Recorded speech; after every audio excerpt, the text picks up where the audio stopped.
ರಾಮನಗರದಿಂದ ಆಯ್ತಲ್ಲ, ಬೆಳೆದಿದೆ ಅಲ್ವಾ, ರಾಮನಗರದಿಂದ ಒಂದು ಡೆಲಿಗೇಷನ್ ಬಂದಿದ್ದಾರೆ.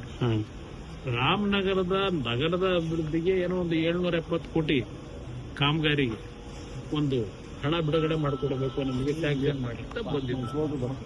ರಾಮನಗರದಿಂದ ಅದಕ್ಕೆ ಬಂದಂತವ್ರಿಗೂ ರಾಮನಗರದ ಟೌನ್ ವಿಷಯದಲ್ಲಿ ಕೆಲವು ಸ್ಥಳೀಯ ಸದಸ್ಯರುಗಳಿದ್ದಾರೆ, ಚುನಾಯಿತ ಸದಸ್ಯರು ಆ ವಿಷಯಕ್ಕೆ ಬಂದಿದ್ದಾರೆ.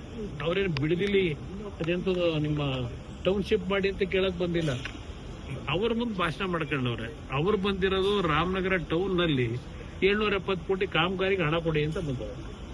ಪಾಪ ಅವ್ರು ಹೇಳಿದ್ದಾರೆ, ನನಗೆ 4 ತಾಲೂಕು ನನಗೊಂದು, ಅಂದ್ರೆ ಇವ್ರೇನು ಕರ್ನಾಟಕ ರಾಜ್ಯದ ಮುಖ್ಯಮಂತ್ರಿನೋ ಬೆಂಗಳೂರು ದಕ್ಷಿಣ ಜಿಲ್ಲೆ ಮುಖ್ಯಮಂತ್ರಿ. ಅಪ್ಪ ಏನು ಕೆಲಸ ಆಗಿದ್ರಲ್ಲ ಅಂತ ಇವ್ರು ಬರೋವರೆಗೆ ರಾಮನಗರ ಜಿಲ್ಲೆ ಒಳಗೆ. ನಾನು ರಾಮನಗರಕ್ಕೆ ಪಾದಾರ್ಪಣೆ ಆದ್ಮೇಲೆ ಆ ಜಿಲ್ಲೆ ಯಾಗಿತ್ತು, ಒಂದ್ ಹಳ್ಳಿ ರಸ್ತೆ ಇರಲಿಲ್ಲ. ಹಲವಾರು ನಿದರ್ಶನ ಕೊಡಬಲ್ಲೆ. ಕನಕಪುರದಲ್ಲಿ ಕರೆಂಟ್ ಇತ್ತೇನಪ್ಪ, ಕನಕಪುರದಲ್ಲಿ ವಿದ್ಯುತ್ ಶಕ್ತಿ ಇತ್ತ. ಬೆಂಗಳೂರಿಗೆ 53 ಕಿಲೋಮೀಟರ್ ಇದೆ. ಆ ಕನಕಪುರದ ವಿದ್ಯುತ್ ಶಕ್ತಿ ಇರ್ಬೋದು, ಕುಡಿಯೋ ನೀರು ಯಾರ ಕಾಲದಲ್ಲಿ ಆಗಿತ್ತು? ಅಧಿಕಾರದಲ್ಲಿ ನೀವೇನು ಮಾಡಿಲ್ವಂತೆ. ಹೌದಪ್ಪ, ಕನಕಪುರದಲ್ಲಿ ಬಂಡೆ ಹೊಡೆಯಕ್ ಹೋಗ್ಲಿಲ್ಲ, ಬಂಡೆ ಹೊಡೆದು ವಿದೇಶಕ್ಕೆ ಸಾಗಿಸ್ಲಿಲ್ಲ. ಕನಕಪುರ ಜನಕ್ಕೆ ಏನ್ ಮಾಡ್ಬೇಕು ಮಾಡಿದೀವಿ. ಅಲ್ಲಿ ಅಭಿವೃದ್ಧಿಗೆ ಒಂದು ರಸ್ತೆಗಳಿರ್ಲಿಲ್ಲ ನೆಟ್ಟಿಗೆ. ಕೆಲವು ಹಳ್ಳಿಯಲ್ಲಿ ರಾತ್ರಿ ಟೈಮ್ ಏನಾದ್ರೂ ಹೆಣ್ಣು ಮಕ್ಕಳಿಗೆ ಹೆರಿಗೆ ಮಾಡಬೇಕಾದ ಪರಿಸ್ಥಿತಿ ಬಂದಾಗ ಚಿಬ್ಲಲ್ಲಿ ಎತ್ಕೊಂಬರೋರು. ಅಲ್ಲೆಲ್ಲ ನಿಮ್ಮ ಕಾರವಾರದಲ್ಲಿ ನಿಮ್ಮ ಕರಾವಳಿ ಪ್ರದೇಶ ಬಿಟ್ಟುಬಿಡಿ, ಇಲ್ಲಿ ಯಾವ ರೀತಿ ಇತ್ತು 20 ವರ್ಷದಿಂದ. ನಿಮ್ಮಿಂದ ಯೋಜನೆ ಮಾಡಕ್ ಆಗಿಲ್ಲ, ನಾವು ಮಾಡ್ತೀವಿ. ಈಗ ಅದೇ ನಗು ಬಂದಿದ್ದಲ್ಲೇನೆ. ನಾನು ಅದು ಮಾಡಬೇಕು ಅಂತ ಹೇಳಿ ಹೊರಟೆ ಅಂತ ಹೇಳ್ತಾರಲ್ಲ, ಅವ್ರು ಮಾಡಕ್ಕಾಗ್ಲಿಲ್ಲ, ನಾನು ಮಾಡಕ್ ಹೊರಟಿದ್ದೀನಿ ಅಂತ. ನಾನು ಮಾಡಕ್ ಹೊರಟಿದ್ದಾಗ ವಿಧಾನಸಭೆ ಕಲಾಪದಲ್ಲಿ ವಿರೋಧ ಮಾಡಿದಾರೆ ಯಾರು?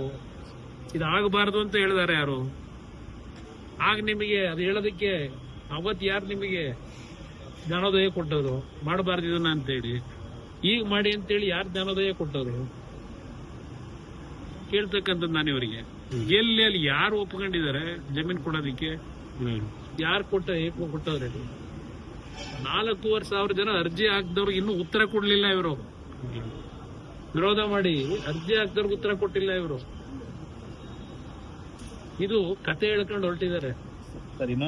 ಕಾನೂನು ವ್ಯಾಪ್ತಿ ಒಳಗೆ ಈಗ ನಾನು ಇವತ್ತು ರೈತರುಗಳು ಕಾನೂನು ವ್ಯಾಪ್ತಿಯಲ್ಲಿ ಹೋರಾಟ ಮಾಡಬೇಕು ಅಂತ ಇದ್ದಾರೆ, ನ್ಯಾಯಾಲಯಕ್ಕೆ ಹೋಗ್ಬೇಕು ಅಂತ ಇದ್ದೀನಿ. ಈಗ ಇವ್ರಿಗೆ ಯಾಕೆ ಜ್ಞಾನೋದಯ ಆಯ್ತು? ಒಂದು ಇವ್ರಿಗೆ ಹೇಳೋದು, ಯಾವಾಗ ಆಗಸ್ಟ್ 1ನೇ ತಾರೀಕು ನಾನು ಉತ್ತರ ಕೊಟ್ಟಿದ್ದೀನಿ ಅಸೆಂಬ್ಲಿ ಒಳಗೆ, ದಯವಿಟ್ಟು ಜನತೆ ಮುಂದೆ, ರಾಜ್ಯ ಜನತೆ ಮುಂದೆ.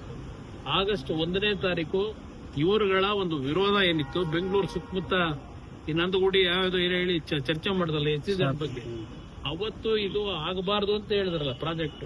ಎಸ್, ನಾನು ಆಗಸ್ಟ್ 1 ವಿಧಾನಸಭೆಯಲ್ಲಿ ಬಿಡದಿ ಟೌನ್ಶಿಪ್ ಮಾಡತಕ್ಕಂಥದ್ದನ್ನ ಕೆಲಸ ನಿಲ್ಲಿಸ್ತೀವಿ ಅಂತ, ಟೌನ್ಶಿಪ್ ಮಾಡಲ್ಲ ಅಂತ. ಆಗಸ್ಟ್ 15ನೇ ತಾರೀಕು 2007 ಸ್ವಾತಂತ್ರ್ಯ ದಿನಾಚರಣೆ. ಅವತ್ತು ನಾನು ಏನ್ ಭಾಷಣ ಮಾಡಿದ್ದೇನೆ, ಸ್ವಾತಂತ್ರ್ಯ ದಿನಾಚರಣೆ ದಿವಸ ಮಾಣಿಕ್ಯ ಗ್ರೌಂಡ್ ನಲ್ಲಿ ತೆಗೆದು ನೋಡು.